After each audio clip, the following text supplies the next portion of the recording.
The next exercise refers to the creation of the traffic states. Aimsun Next has two options to represent demand.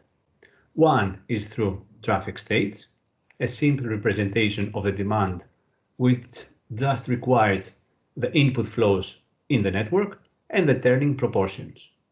The other option is the OD matrices, origin destination matrices, which are using a set of centroids to define the start and end points of trips, connections to the road network, and a matrix of trips between the centroids. In this exercise, we will define a traffic state to represent the demand.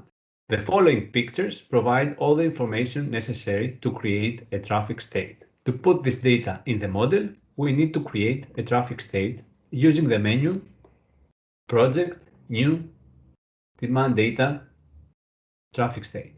In the project window, the folder Demand Data, Traffic State will appear with an empty state inside it. I will double-click on the traffic state object to change its parameters. I will select the vehicle type as car, set the initial time to 8 AM and the duration to 1 hour.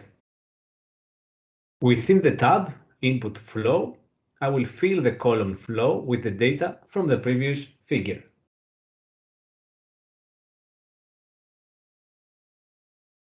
Now I will activate the Turn Info tab. So within the tab Turn Info, I will fill in the turn proportions with the data also from the previous figure.